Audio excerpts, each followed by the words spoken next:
겨울의 마태복음 277번째 시간입니다. 오늘 마태 13장 33절 가로소 말 속의 누룩에 대해서 하나님께서 누룩으로 천국을 비유하셨던 그 내용들 한번 살펴봅니다. 마태 13장 33절 우리 같이 봉독합니다. 또 비유로 말씀하시되 천국은 마치 여자가 가로소 말 속에 갖다 넣어 전부 부풀게 한 누룩과 같으니라. 아멘. 가로소 말 속의 누룩이라고 하는 겁니다. 오늘은 조금 원고가 조금 길 것 같은데 한번 봅시다. 자, 오늘 예수님께서 천국을 비유하시는데 7개의 비유가 오늘 13장에 기록이 되어 있다라고 했고, 오늘 네 번째 비유입니다. 가로소 말 그리고 그 속에 누룩이라고 하는 것이죠. 쉽게 말하면 가루 반죽 속에 누룩이 급격하게 이 반죽을 부풀려서 맛이 좋은 그리고 쫄깃한 식감을 갖게 하는 부풀리는 그런 모습처럼 오늘 천국의 아들과 딸들이 세상 속에 누룩처럼 천국의 복음을 쑥 부풀리는 말이죠. 그래서 땅에 충만한 번성하는 그런 어떤 의미를 갖는 것입니다. 자, 역시 천국을 비유한 내용입니다. 그리고 여기서 여자가 가로소 말 속에 그랬죠. 마치 여자가 가로소 말 속에 그랬는데 이 여자는 뭐야? 교회를 말하고 있습니다. 교회라고 하는 것은 에클레시아라고 헬라어로 그러는데 우리말 이제 에클레시아. 즉 말해서 왜 교회를 여자로 비유를 여성명사 이 아자 A자라고 그런데 알파라는 뜻입니다. 우리가 수학 시간에 알파 뭐 이런 거 배우셨죠? 수학 시간에 나오는 공식에 나오는 뭐랄까 문자들은 거의 헬라어입니다. 그래서 A로 끝나는 알파로 끝나는 그러한 말은 여성 명사입니다. 여성 명사예요. 그래서 교회가 에클레시아라고 이렇게 알파로 끝났으니까 이것은 여성 명사고, 다시 말하면 왜 여성 명사냐? 생명을 생산하는 의미를 갖고 있다라고 하는 것이죠. 이런 의미를 갖습니다. 자, 교회는 하나님의 진의를 이 세상과 온 인류에게 증거하고 전달하는 그런 기관이며 과정을 의미하는 것이죠. 그러니 절대로 교회는 하나님의 진의를 정확하게 깨닫고 이해하고 실행해야만 교회라고 하는 의미 안에 들어갈 수 있겠죠.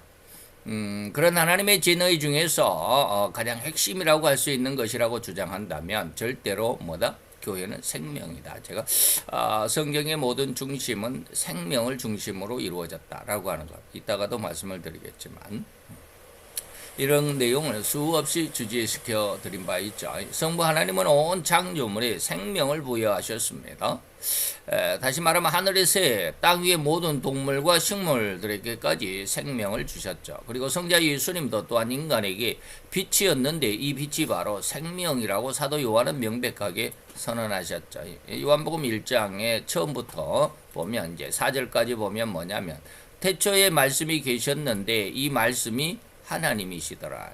이게 누구야? 14절에 가보니까 이 말씀이 인간의 육신을 입었더라. 그가 바로 성육신, 육신이 되신 예수님이시더라. 그랬죠. 그 예수님 안에 생명이 있었으니 이 생명인 사람들에게 빛으로 주어졌다라고 하는 것이죠. 그래서 하나님께서 세상을 만드시고 창세기 1장에 보면 세상을 만드시고 가장 먼저 만드신 게 뭔 줄 아십니까? 빛을 만드셨습니다. 1장 3절에 보니까 빛이 있으라 하심에 빛이 있었다라고 하는데 그 빛이 바로 이 빛입니다. 생명의 빛입니다. 그래서 온 세상에 생명이 충만해지는 은혜가 시작되게 됐죠. 그리고 삼위 중에서 가장 맨 마지막인 성령 하나님도 또한 생명이었습니다.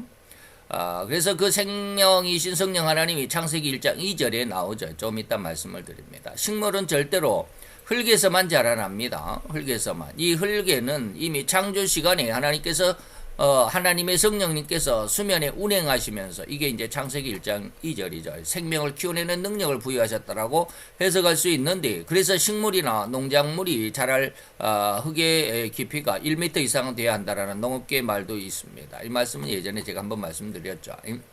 자, 이런 의미 안에서 성령님의 은혜를 생명으로 연관하여 설명하자면 제3위인 성령 하나님의 형상은 인간에게 능력이라는 어떤 의미로 또 다른 하나의 의미를 찾아볼 수 있다. 성령님은 능력이다. 파워라고 하는 것이죠. 그래서 성령이 너에게 임하시면 너희가 능력을 받는다라고 하는 사도행전 1장 8절의 말씀도 있습니다.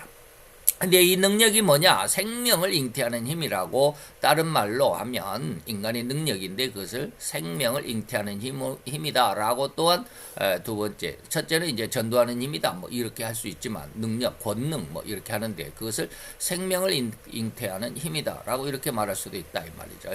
즉 성령님이 이 세상 창조 때에 함께 협력하셨던 그 기록을 다시 한번 숙고해 본다면 참으로 그 의미를 너무도 정확하게 깨달을 수 있을 것입니다. 창세기 1장 1절에 태초에 하나님 천지를 창조했다.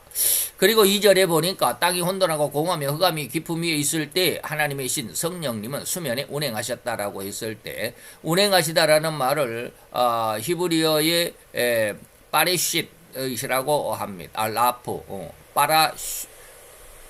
파라쉿. 이게 뭔가 이게 맞나? 제 발음이 근데 라프인데 발음이 라프인데 이게 앞에가 네모 여기 뒤에 둘, 셋 여기는 오른쪽부터 히브리어는 오른쪽부터 왼쪽으로 이렇게 갑니다. 그래서 맨 처음에 네모같이 생겼죠.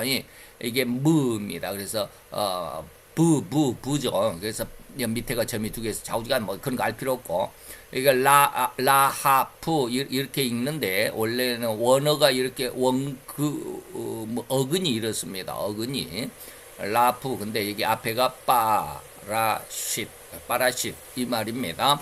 이것이 무슨 뜻이냐면 운행하셨다라는 뜻입니다. 운행하셨다. 다시 말하면 이 말은 사전적인 용어로 알을 품다. 함축적으로는 또 긴장을 풀게 된다. 날개를 치다, 움직이다, 흔들다. 뭐 이루어진 이러한 의미를 가지고 있는 파레시트라고 하는 운행이다라는 뜻이죠. 그래서 꼭 닭이 알을 품을 때 막 알을 굴려 넣었죠. 자, 천지 창조의 상황을 기록한 가장 첫 구절, 그 첫 기록은 성령님이 사역하시는 이 모습을 2절에 기록했습니다.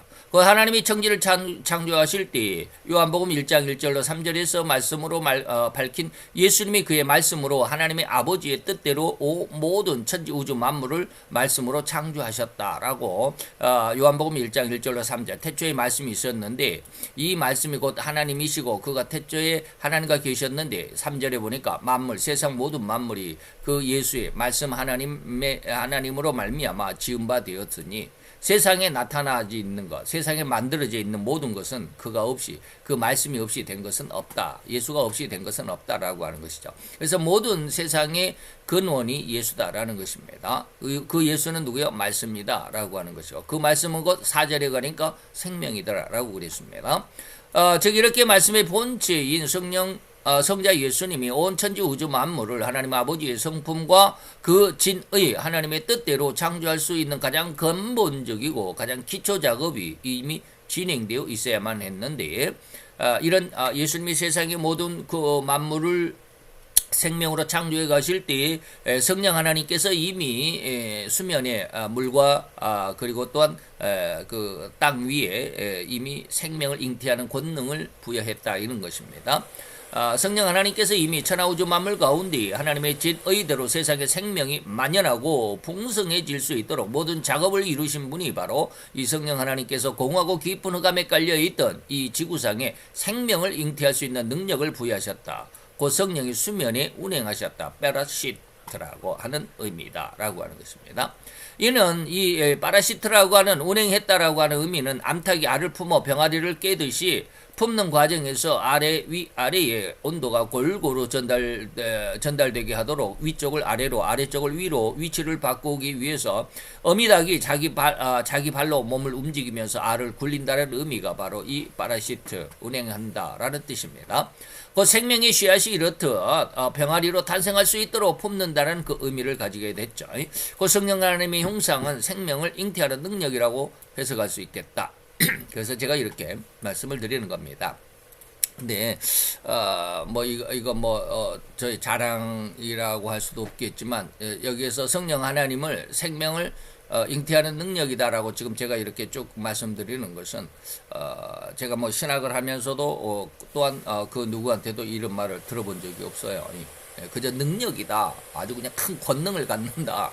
사도행전 1장 8절 그 말씀. 지금 예전까지도 제가 그런 말씀 배웠으니까 그렇게 설명을 했었는데, 이것은 하나님께서 제게 은혜를 주셨을 때 이런 은혜를 주셔서 여러분들에게 말씀을 드리는 거예요. 즉 이러한 생명을 잉태하는 능력이라는 것은 이웃을 사랑하는 마음이라고 연결지어도 될 것입니다. 절대성부 하나님의 형상인 거룩하고 사랑의 마음과 생명을 잉태한다라는 성령 하나님의 형상과 가장 밀접하게 할 수 있는 유기적 관계라고 할 수 있습니다. 그 성부의 의도가 성자 예수님의 말씀으로 나타나시고 그 말씀 그대로 이루어지는 현실이 되고 실상이 되는 이런 관계이기 때문에 우리는 이것을 삼위일체 하나님, 유기적인 관계인 하나님이시다라고 이렇게 말하는 겁니다.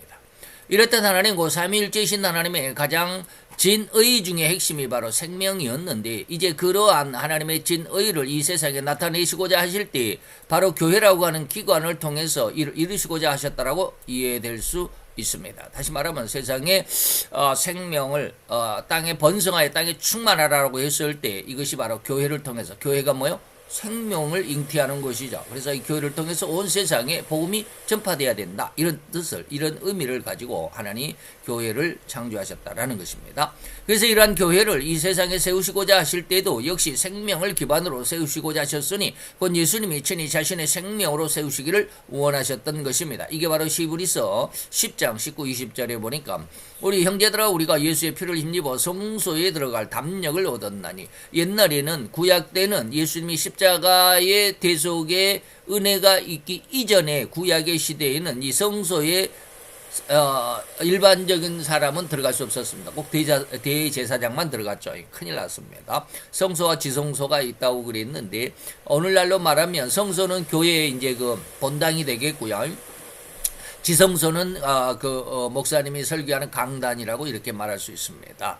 뭐 꼭 그렇다라는 건 아니고 그렇게 구분을 지어보면, 그러면 옛날에 성막이었을 당시에 성소와 지성소는 이렇게 커튼으로 딱 가려져 있어가지고 아무나 그 안을 들여다볼 수가 없었습니다. 그런데 예수님의 십자가에서 죽으실 때 바로 그 휘장 커튼이 위에서부터 아래로 찢어져서 둘이 되어서 안이 혼이 다 보이게 됐다.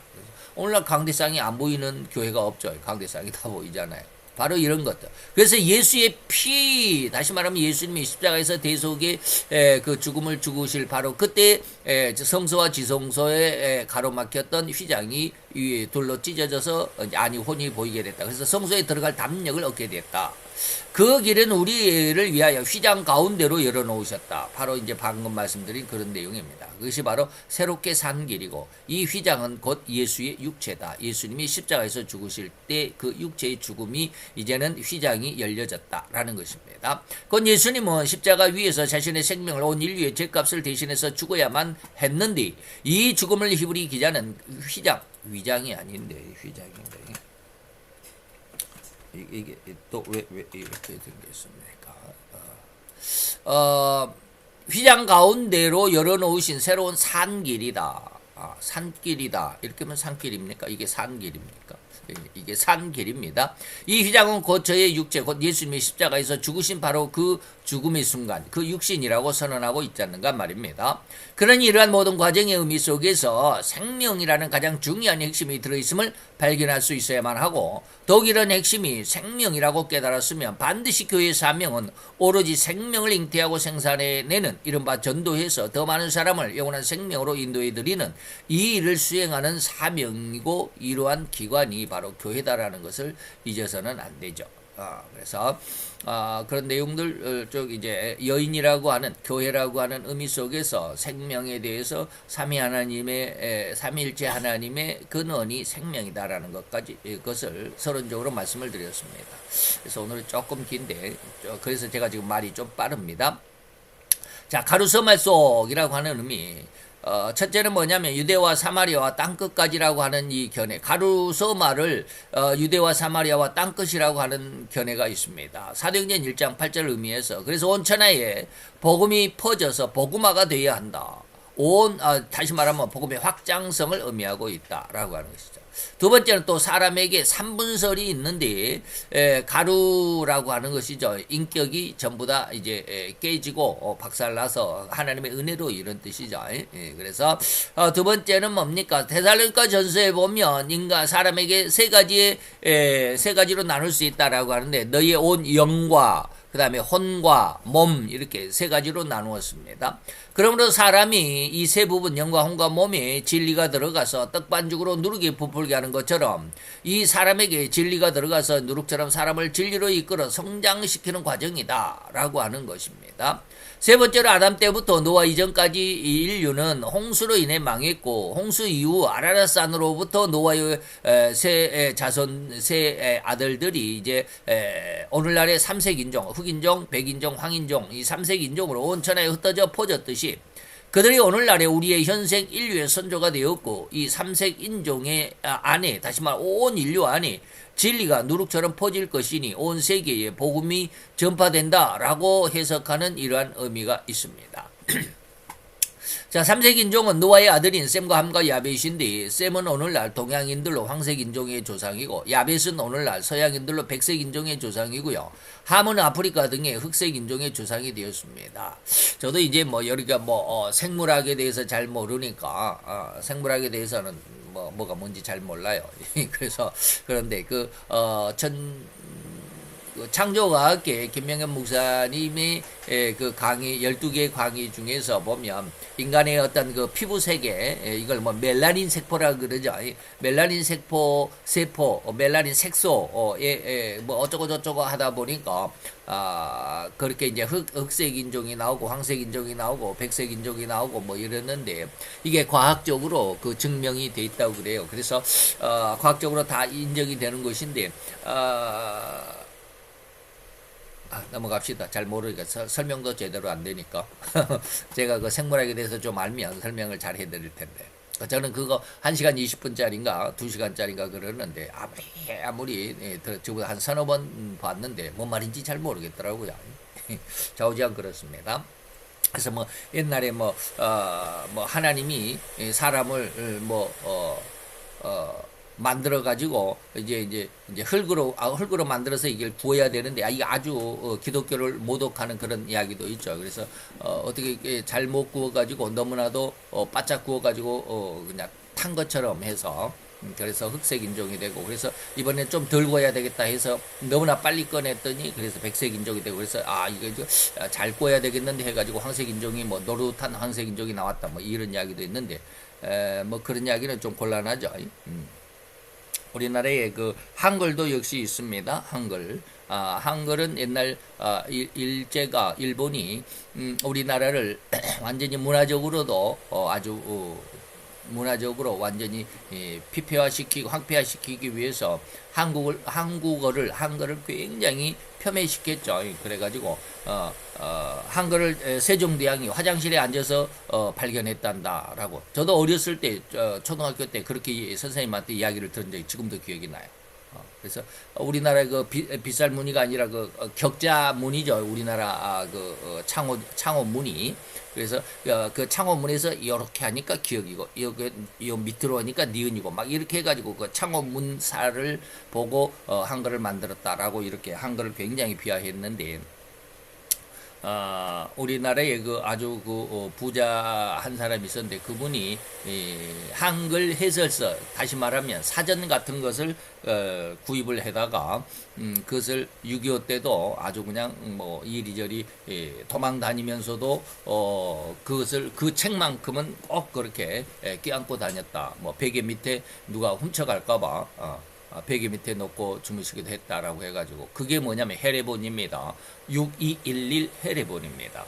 그래서 우리나라에 그 헤레본이 지금 2권인가 3권인가 있는데 그 헤레본에 보면 굉장히 한글이 엄청난 과학적인 의미로 이 세종대왕이 우리 그 인간의 여기 목 구조, 이 발성의 어떤 그 상황 구조를 가지고 기억 니은을 만드는데 기억할 때 혀가 이렇게 기할 때 이렇게 혀가 아래 잇몸에 붙으면서 이렇게 되죠. 기할 때 이렇게 밑으로 혀가 들어가잖아요. 이 혀 모양이 기억이다. 기억할 때 이렇게.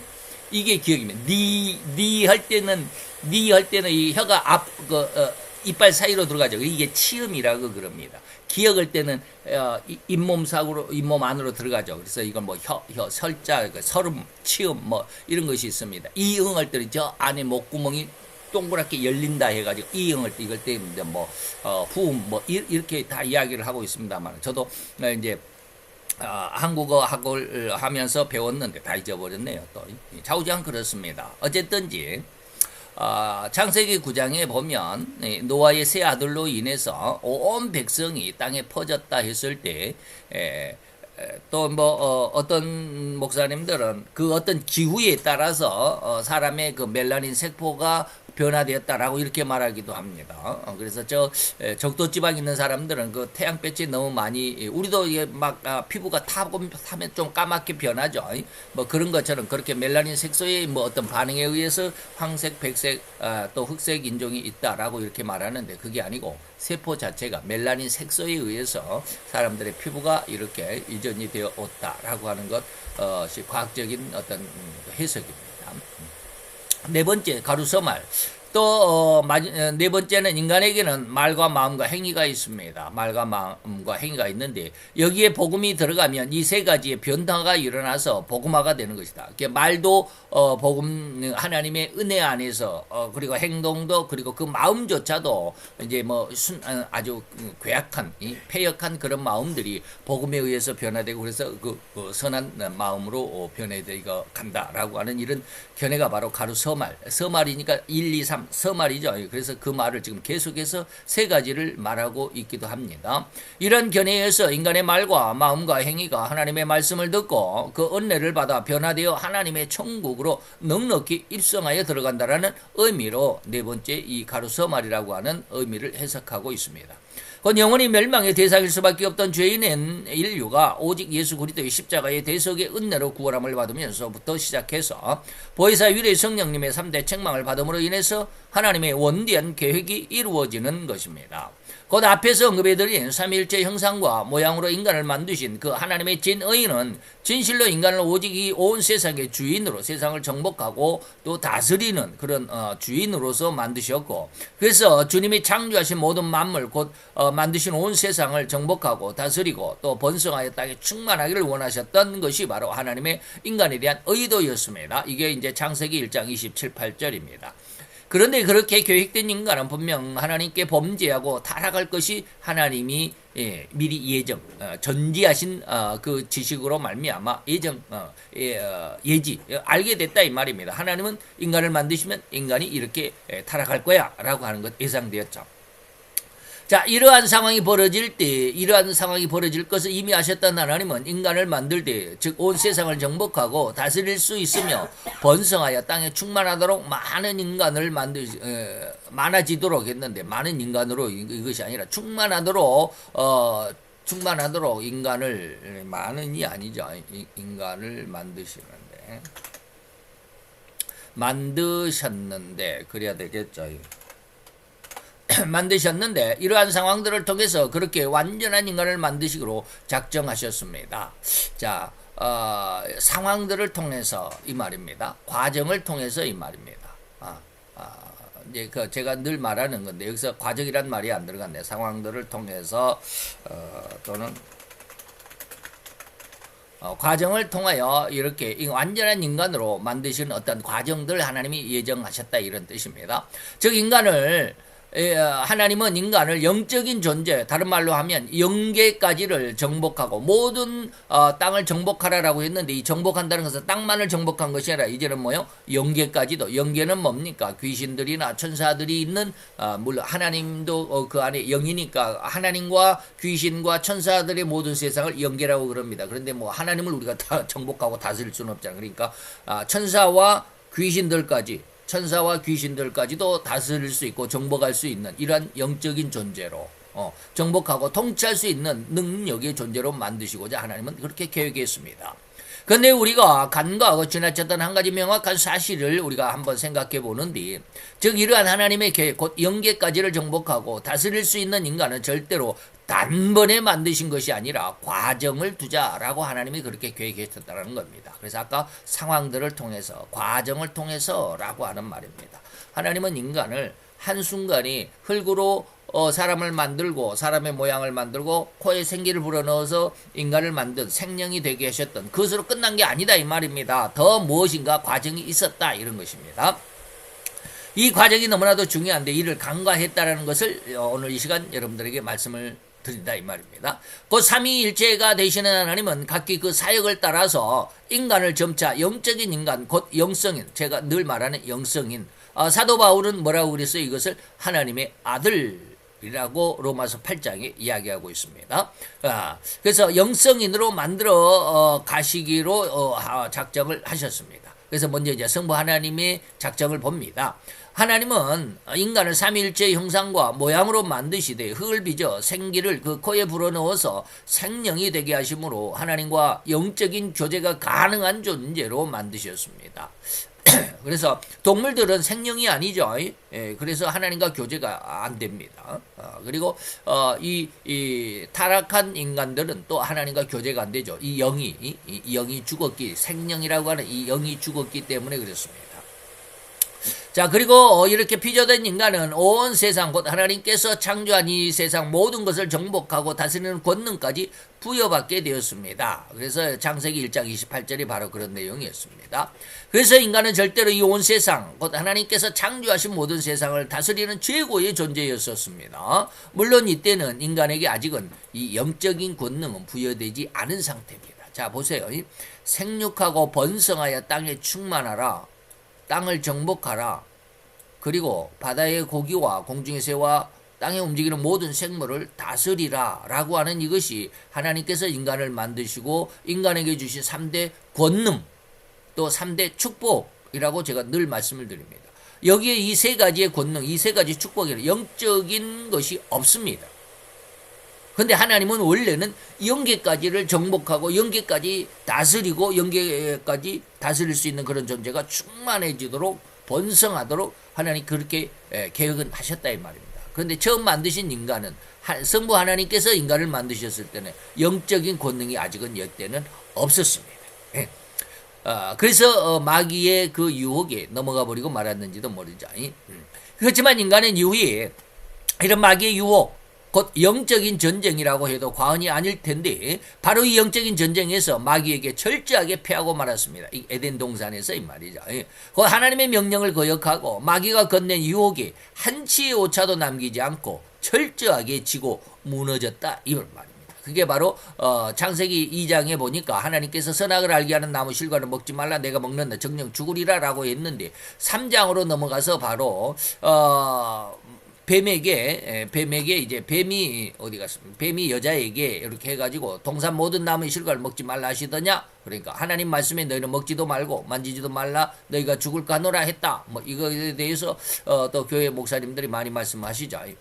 그 다음에 그 뱀이 뭐라고 해서 그러나 너 죽지도 않는 거야. 결코 죽지 않아. 라고 이렇게 말합니다. 그래서 여자가 본즉 먹음직하고 보암직하고 지혜롭게 할 만큼 탐스럽기도 한 나무였더라. 그래서 여자가 그 선악과를 먹고 자기와 함께한 남편에게도 주매 그도 먹었다라고 이렇게 말하고 있습니다. 자, 이렇게 해서 범죄한 인간 이전에 하나님께서 주신 그 정복과 통치의 권능 창세기 1장 26절에서 28절까지 세 가지 권능 이것을 호리만큼도 남김없이 완전하고도 완벽하게 마귀에게 빼앗기고 말았습니다. 그렇게 모든 권능을 빼앗긴 인간의 상태는 어떻게 되었겠습니까? 단 한 사람도 예외 없이 영원한 죽음과 멸망이 이를 수밖에 없었습니다. 이게 바로 이제 로마서 3장 9절로 10절 그 다음에 데살로니가후서 1절로 8절이 그 내용들이 있습니다. 우리는 뭐야 유대인이나 헬라인이나 다 죄가 있다. 성경 안에 있다고 하더라도 다 죄인이다. 이런 뜻입니다. 그래서 의인은 없나니 하나도 없다라고 로마서 3장 10절에 말하고 있습니다. 그래서 데살로니가에 보니까 하나님을 모르는 자들과 우리 주 예수 그리스도의 복음을 복종치 않은 자들에게는 형벌을 주실 거야. 이제는 그들에게 다시 예수의 십자가의 은혜를 주셨는데 이것을 안 믿는 자들에게는 그래서 영원한 멸망의 형벌을 그들에게 내리실 것이다라고 했습니다. 하나님의 과정이 그렇습니다. 자, 이런 결과가 바로 하나님께 범죄한 인간들의 결말을 뿌리며 그 실체이죠. 그런데 이러한 결말만을 가지고 있었던 인간들을 하나님은 그대로 방치하지 않았습니다. 그렇게 죄인이 되어버린 인간을 다시금 하나님의 진의인 영성인으로 회복시킬 수 있는 길을 열어주신 것입니다. 그렇게 미리 계획된 길을 제2위인 예수님과 제3위인 성령 하나님의 각각 그 나머지를 이제 맞도록 하셨습니다. 그래서 하나님은 인간을 이렇게 육체적인 존재로 만드셨고요. 두 번째로 이렇게 타락해버린 인간들, 그래서 죄인이 되었고 영원한 형벌만이 그들의 결말일 인간들을 회복시킬 수 있는 두 번째 길로, 두 번째 방법이 바로 예수님께서 세상에 오셔서 십자가에 달려 인간의 죄를 대신해서 죽으시는 것입니다. 인간에게 영원한 생명, 우리가 아까 요한복음 1장 4절에 보니까 인간들에게 생명을 주셨던 예수님의 말씀이라고 그랬죠. 그 영원한 생명을 처음 흙으로 만든 인간에게 준 것은 아니었습니다. 영원한 생명을 인간에게 주실 때 예수님은 어떻게 주셨냐면 십자가에서 죽으신 내가 너희들을 위해서 죽었다. 영원한 생명을 너희들에게 주기 위해서 죽었다. 이것을 믿어라. 그러면 너희들에게 줄게. 라고 말한 것입니다. 이게 바로 그 예수님의 십자가의 은혜였습니다. 그래서 예수님의 십자가의 대속을 믿는 자들에게는 영원한 생명을 처음에 인간을 만드셔서 코에 생기를 불어넣는 것처럼 그 죄인된 인간들이 예수의 십자가의 권능을 그 은혜를 믿는 자들에게 영원한 생명을 주시기로 했다. 이런 뜻입니다. 그래서 마태이 20장 27절 8절 그 다음에 마가복음 10장 45절이 똑같습니다. 이것이 뭐예요? 예수님은 인간을 도리어 섬기려 하고 자기 목숨을 많은 사람의 대속물로 주려고 세상에 오셨다. 십자가에 죽어서 대속물로 대신 속죄물로 자기 자신을 자기의 몸을 주시기 위해서 십자가에 죽으시기 위해서 이런 뜻이죠. 이 말을 빌립보서 2장 6절로 8절에 보니까 예수는 근본 하나님의 본체 원래 하나님이셨어요. 근데 하나님과 동등된 그 영광을 영원히 취할 것으로 여기지 않고 그것을 다 내버리고 자기를 비워서 다 그 하나님의 본체에 그리고 그 영광에 그리고 그 영원한 영광의 삶을 다 내버리고 종의 형체를 가졌다. 인간의 몸을 가졌다 이 말이에요. 그래서 사람과 같이 되었고 사람의 모양으로 또한 나타나셨지만 더욱이 자기를 낮추셨습니다. 언제까지? 십자가에 죽기까지 하나님의 말씀을 복종했다. 이것이 뭐예요? 십자가에 죽으십니다. 라는 것입니다. 예수 그리스도의 십자가의 죽음은 이런 영원하신 삼위일체가 되신 하나님의 의도와 계획에 의해서 인간의 모든 죄악을 하나님이 친히 대신 담당하시겠다는 그 진의 안에서 척척 진행해 가시는 그런 과정입니다. 즉 죄인이고 영원한 멸망만이 오로지 결론인 인간에게 예수 그리스도의 십자가의 대속은 절대적인 과정이고 이 과정을 통해서만이 하나님의 영원한 계획이고 진의로 나아가는 유일한 길로 하나님이 예정해 놓으셨습니다. 인간이 완전한 인간이 되게 하기 위해서 예수의 십자가가 반드시 필요했다. 그 과정은 결코 다른 어떠한 과정, 다른 길이 없다 이 말입니다. 그래서 에베소서 2장 13절로 18절 예수 그리스도 안에서 그리스도의 피로 십자가에 죽으신 그 피로 가까워졌다. 이는 우리의 화평이다. 죄인과 하나님 이 둘을 하나로 만드셨다. 하나님의 모양으로 형상으로 하나로 다시 합쳐 만드셨다. 그래서 이 둘로 자기 안에서 예수의 십자가의 피 안에서 한 새 사람을 지었다. 이렇게 새로운 새 사람이 되었다. 그래서 예수의 십자가를 믿는 사람은 영원한 멸망의 생명이 아니라 영원한 생명을 가진 새 사람이 되었다. 이런 뜻입니다. 그래서 이들을 한 몸으로 하나님과 화목하게 하려 하십니다. 라고 하는 것이죠. 쭉 읽어보시고. 자, 그리고 이런 예수 그리스도의 십자가에서 치른 대속이 이것으로 마치는 끝이 아니었습니다. 이것으로 끝나는 것이 아니죠. 십자가로 끝나는 것이 아니고 우리는 예수의 십자가의 대속을 믿기만 하면 신자가 되었다. 구원을 받았다. 그리고 더 이상 설명을 안 해요. 근데 그게 아니에요. 하나님은 이런 예수 십자가의 대속 이후에 절대로 필요한 또 하나의 과정을 예비하신 것입니다. 이거 절대로 잊어버려서는 안 됩니다. 이게 바로 세 번째 보혜사 유래의 성령님의 3대 책망입니다. 이게 바로 요한복음 16장 7절로 11절에 기록이 되어 있습니다. 예수님께서 그랬습니다. 내가 떠나가는 것, 다시 말하면 내가 십자가에 죽고 무덤에 묻히고 부활하고 승천하여 하나님의 하늘나라 우편 보좌로 올라갈 때까지 그래서 떠나가는 것이 너희에게 큰 유익이야. 예수님이 죽겠다고 그러니까 사도 베드로는 뭐라고 그랬습니까? 그거 죽으면 안 됩니다. 내가 일을 가로막겠습니다. 라고 그러잖아요. 주의 일이 내 선생에게 이루어져서는 안 됩니다. 라고 마태의 16장에 기록이 되어 있습니다. 근데 내가 너희들을 떠나가야 돼 라고 하는 것입니다. 내가 떠나가는 것이 너희에게 유익이야. 내가 잠시 떠나면 아빠가 안 보이면 어린아이들은 막 울죠. 불안하니까. 자기 혼자 세상을 헤쳐나갈 수 있는 능력이나 힘이 없으니까. 그런데 하나님은 내가 떠나가면 내가 그냥 떠나가는 것으로 끝나버리는 것이 아니라 보혜사를 너에게 보내줄게. 그러면 그가 너희에게로 내가 그를 너희에게로 보내줄 것인데 그가 오면 너희가 죄에 대해서 의에 대해서 심판에 대해서 세상에 책망을 하시고 세계 3대 책망이다. 저는 늘 이렇게 이야기합니다. 3대 책망. 죄에 대해서 책망한다라는 의미는 뭐냐? 너희가 나를 믿지 아니함이야. 나를 잘 못 알고 있어. 잘 못 믿고 있어. 정확히 믿는 것을 믿는 것인데 정확히 믿는 것이 무엇인지조차도 몰라. 믿음이 무엇인지조차도 몰라. 이게 바로 나를 믿지 아니함이야. 다 예수를 믿는다고 하는데 다 예수 믿는 게 아니야. 그래서 제가 늘 마태 7장 21절에서 24절 마태 7장 21절 23절까지 그런 이야기가 있습니다. 내가 예수의 이름으로 귀신을 쫓아내고 능력을 행하고 병든 자를 고치고 그랬잖아요. 예수님이라고 예수님 앞에 당당하게 자랑했던 그 모든 사람들에게 예수님이 뭐요? 나 너 몰라 라고 말하잖아요. 다 예수의 이름으로 그런 일을 했어요. 근데 예수님은 나 너 몰라 라고 말하는 거예요.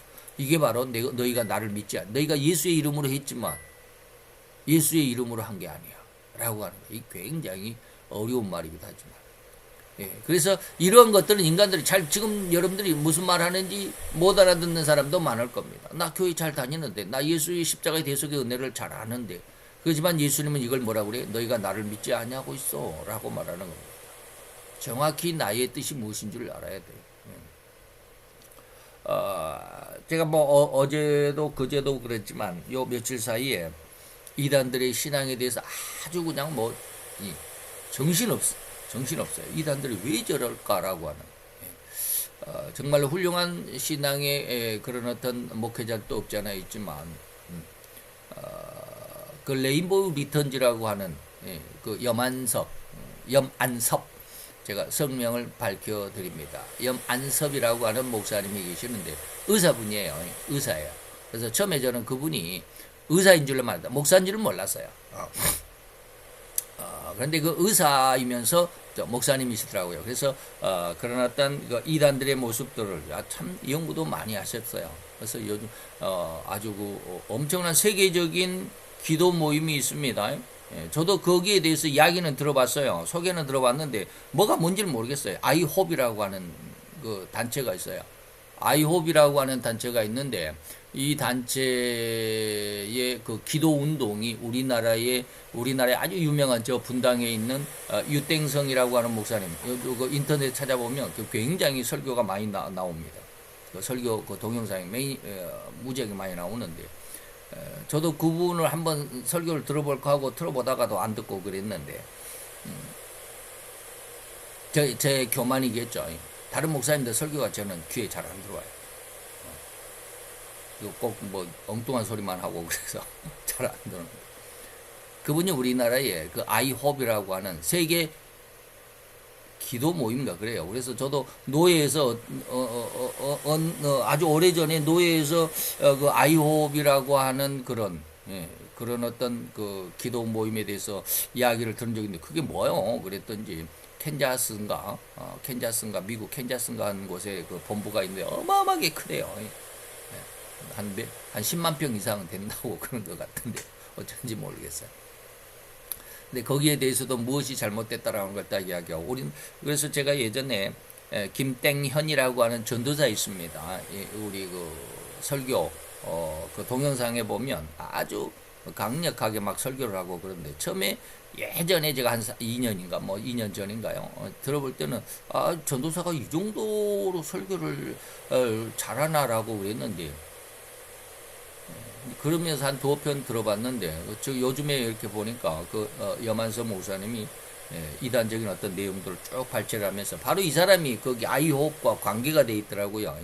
그래서 그 아이홉의 기도 모임에서 나오는 게 뭐냐면 요즘에 우리 신학생들 아니면은 뭐 이게 젊은 그 교사들 주일학교 교사들을 모아가지고 기도회를 한다면서 거기에서 뭐라고 하냐 다음 세대 지도자다라고 하는 이러한 타이틀을 가지고 굉장히 기도를 열심히 해요.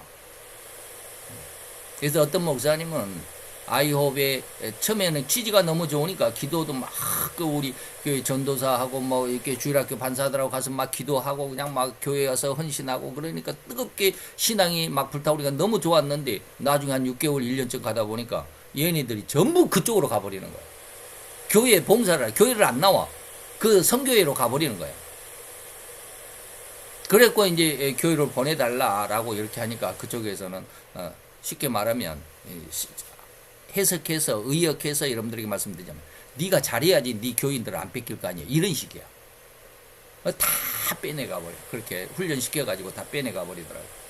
그런 어떤 내용들을 쭉 이야기를 했는데 그 김땡현이라고 하는 전도사도 요즘에 아주 엄청나게 이 전도사가 저 정도로 하나 했는데 나중에 종말론을 하는 것 내가 한번 들어봤거든. 야 얘도 좀 이상하네. 뭐, 예. 좀 그랬었는데 요즘에 보니까 그 여만성 목사님하고 이 김땡의 전도사하고 고발전이 고소전이 붙었어요.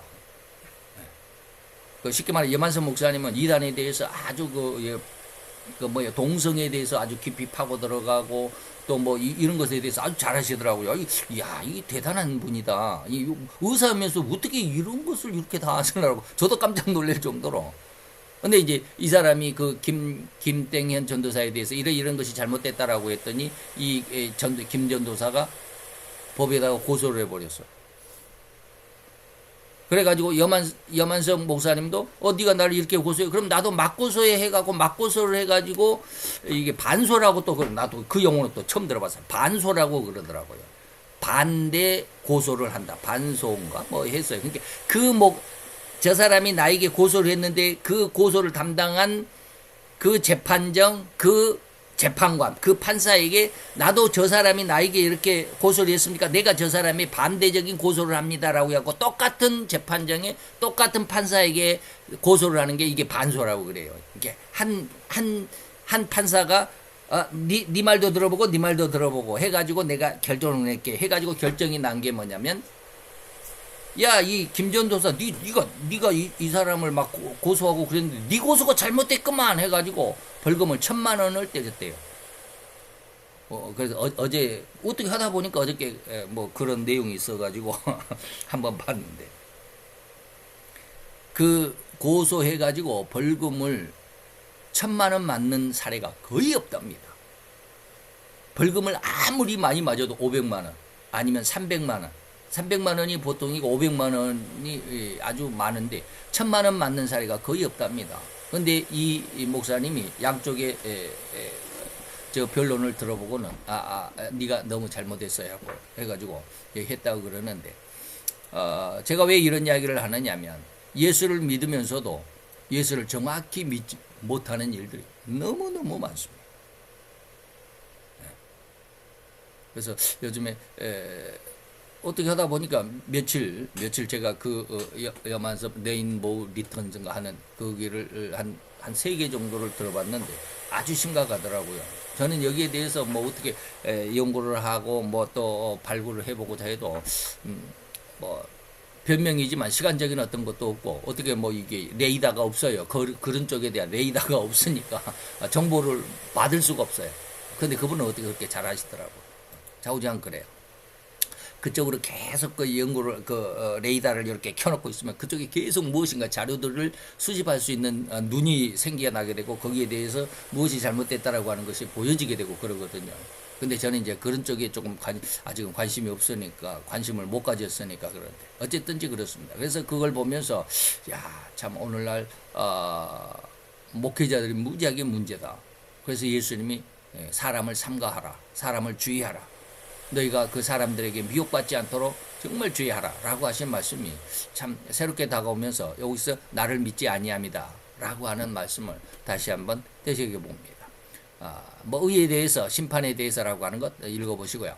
그 죄에 대해서 의에 대해서 심판에 대한 책망을 받는 신자 이것은 뭡니까? 곧 예수 십자가의 대속의 은혜로 구원을 얻은 성도만, 물론 하나님의 전지전능하심에서 특별하게 이 십자가 대속의 은혜를 넘어가는, 은혜를 넘어가고, 다시 말하면 십자가의 대속의 은혜, 다시 말하면 구원의 은혜를 받지 않았음에도 불구하고 이 보혜사의 이 3대 책망을 받는 사람, 이런 사람들이 누구요? 사도 바울과 같은 이런 사람도 특별하게 있기는 있습니다. 그러나 전반적으로는 예수의 십자가의 구원을 얻은 성도에게만 이 3대 책망이 있어집니다.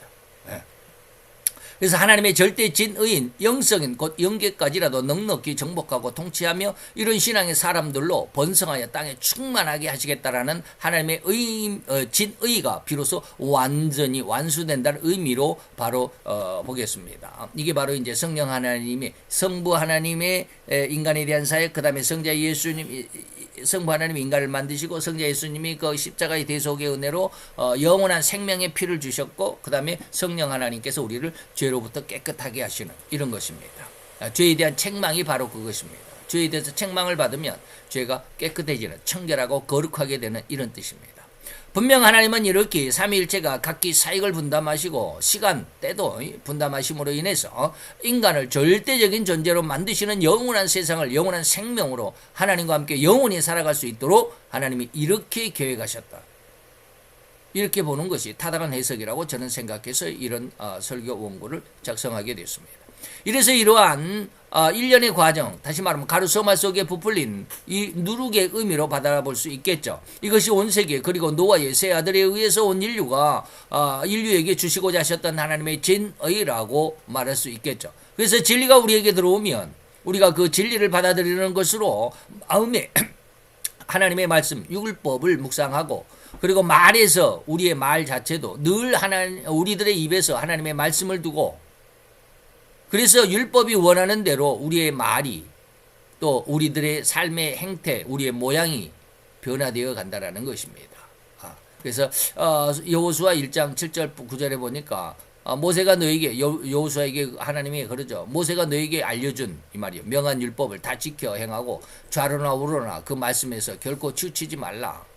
네가 그 율법의 성경 말씀을 늘 내 입에서 떠나지 말게 하고 주야로 성경 말씀을 묵상하고, 그리고 그 기록한 그대로, 그 가운데 기록한 대로 네가 다 순종하라 라고 하는 것입니다. 그러면 네가 어디로 가든지 네 하나님 여호와가 너와 함께하고 네가 평탄하게 되고 네가 형통하게 되고 네가 담대히 두려워하지 않도록 해주겠다라고 하는 것입니다. 그런즉 너희들이 형통하리라 하였습니다. 그래서 누룩은 복음이 확산하는 그런 의미로, 그리고 여인은 모든 것은 교회를 통해서 이루어진다라는 의미로 우리가 해석하고 받아들일 수 있습니다.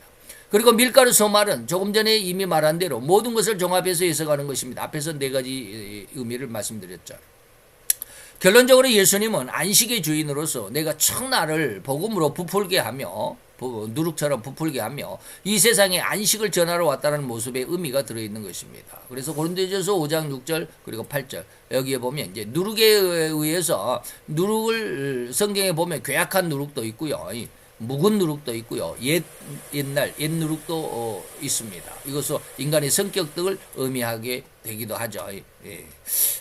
갈라디아도 5장 9절 여기도 같은 의미로 있는데, 적은 누룩이 온 덩이에 가루소마 속에 부풀어 오르는 의미가 갈라디아 5장 9절에도 다른 말로 이렇게 표현이 되어 있죠.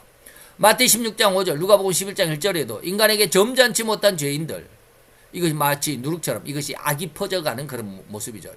이것은 뭐야? 바리새인과 사두개인, 잘못된 신앙의, 그리고 또 잘못된 신학의 그 가르침이 번성. 요즘에 뭐 신천지 어마어마하죠. 그 사람들이 뭐 20만 명, 전체 종합운동장을 그냥 빌려가 가지고 12집합 무슨 축제를 하고 한 거 보면, 이야, 참 대단하다. 어떻게 저런 능력을 가지고, 어떻게 저런 거짓말을 저렇게 많은 사람을 끌어모을 수 있을까? 참 대단하죠. 이게 뭐예요? 바리새인과 사두개인들의 그 누룩, 번져가는. 참, 거기에 대학 교수들도 있는데, 옛날에 유병헌이 세월호 사건의 그 구원파, 그 대학 교수들도 그 속에 있잖아요. 야, 대학 교수, 저렇게 지성 있는 사람들이 왜 저렇게 참된 것과 참진리를, 그리고 거짓을 구분을 못할까?